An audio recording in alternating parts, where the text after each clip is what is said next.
L'arbre à personnages est un outil qui est utilisé en entreprise dans les projets impliquant un changement. Mais il peut aussi être adapté pour être utilisé en famille, à la maison. Il va permettre à chacun des membres de la famille d'exprimer son ressenti face à un changement de vie par exemple, comme un déménagement ou l'arrivée d'un nouvel enfant. Et ensuite, il va permettre de suivre l'évolution de ce ressenti tout au long du projet de changement. Et l'arbre à personnages, c'est également un outil qui est très facile d'utilisation, qui est ludique et qui peut être utilisé avec des enfants extrêmement jeunes. Je vais vous en dire un petit peu plus sur la manière de l'utiliser. On va tout de suite rentrer dans le vif du sujet et je vais vous montrer à quoi ressemble cet arbre à personnages. C'est donc une affiche qu'on trouve facilement sur Internet. Je vais vous mettre des liens en commentaire pour que vous puissiez la télécharger gratuitement. Et sur cette affiche, il y a un arbre et sur cet arbre, il y a des personnages. Des personnages qui expriment des émotions qui sont très différentes. Il y a des personnages qui vont s'entraider pour monter aux branches des arbres. Il y en a qui vont bouder dans leur coin. Il y en a qui vont être contents. Il y en a qui vont tomber de l'arbre. Il y en a qui vont dormir. On a vraiment toute une palette d'émotions extrêmement variées qui est représentée. Et donc, chacun des membres de la famille va pouvoir s'identifier à ces personnages-là pour venir exprimer son ressenti, ses émotions face à un projet de changement. Comment est-ce qu'on utilise un arbre à personnages à la maison?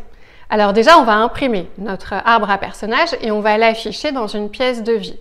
Ensuite, on va réunir tous les membres de la famille et je trouve ça intéressant que tout le monde participe, parents comme enfants, puisque tout le monde a un ressenti face à un changement, les parents aussi. Je trouve ça intéressant qu'ils l'expriment. Donc on va réunir tous les membres de la famille et on va expliquer le principe, le fait qu'on est là pour exprimer notre ressenti face à notre changement de vie. Chaque membre de la famille va prendre une gommette et tout le monde va aller coller sa gommette en même temps sur le personnage qui représente le mieux son émotion. Ensuite, une fois que tout le monde a collé sa gommette, on va avoir un temps de discussion. Un temps où on va faire un tour de table et chacun son tour, les membres de la famille vont expliquer pourquoi est-ce qu'ils ont choisi ce personnage-là. Alors, il n'y a pas d'obligation. Si certains n'ont pas envie de parler, ils ne sont pas obligés. Et ce qui va être intéressant, par contre, c'est de laisser parler les plus jeunes en premier pour pas qu'ils soient influencés par leurs aînés ou par les adultes. Et c'est tout. On a fini avec notre arbre à personnages. On a fini le tour de table. Et les parents vont pouvoir utiliser ce qu'ils auront entendu pour accompagner le changement. S'il y a de la peur, s'il y a de l'inquiétude, ils vont pouvoir discuter avec leurs enfants, essayer de comprendre pourquoi, les emmener visiter la nouvelle école, le nouvel appartement, etc. Essayer d'accompagner ce changement-là. Et ensuite, ils vont pouvoir piloter, suivre l'évolution du ressenti à plusieurs moments du changement.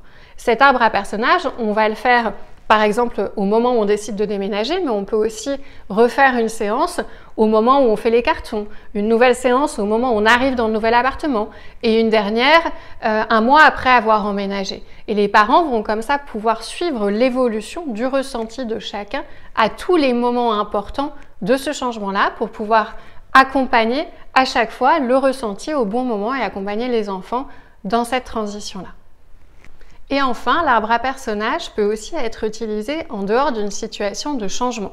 Là, on a donné le cas où on vivait un changement de vie, mais on peut aussi l'utiliser juste pour que chacun puisse exprimer ses émotions. Alors ça peut être toutes les semaines, tous les mois ou juste quand on en a envie.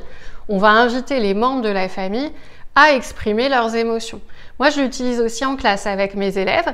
Au début de chaque cours, je mets un arbre à personnages et je leur demande d'exprimer leur ressenti, leur état d'esprit au début du cours.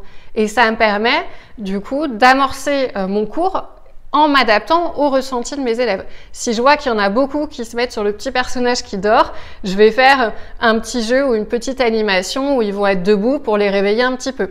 Si je vois qu'il y en a beaucoup qui se mettent en train de tomber de l'arbre, là c'est qu'il y a une notion qui n'a pas été comprise, donc je vais revenir dessus. Et ça me permet vraiment d'adapter mon cours à l'état d'esprit de mes étudiants de manière très récurrente. Donc c'est une autre façon d'utiliser l'arbre à personnages qui n'est pas dans le cadre d'un projet de changement, mais plutôt pour venir écouter, partager son ressenti au quotidien. En synthèse, l'arbre à personnages, vous l'avez vu, c'est un outil qui est très facile d'utilisation et qui est très ludique et adapté aux petits-enfants. Finalement, on colle ses gommettes sur des bonhommes, c'est pas très compliqué, donc on peut vraiment le faire avec des enfants qui sont jeunes. Et c'est un outil qui est très utile pour les parents, pour comprendre quelles sont les émotions, le ressenti de leurs enfants, soit dans un projet de changement, soit au quotidien pour faciliter la discussion et le dialogue. Et si vous voulez découvrir d'autres outils qui sont créés, qui ont été développés à la base par des entreprises, mais que j'ai adaptés pour qu'ils puissent être utilisés en famille, vous pouvez aussi regarder les 3 vidéos que j'ai faites sur la rétrospective, où j'explique comment est-ce qu'on peut faire des rétrospectives en famille. Et ensuite, je fais 2 partages d'expériences pour raconter ma première rétrospective en famille et raconter également la manière dont j'utilise la rétrospective à l'université avec mes étudiants.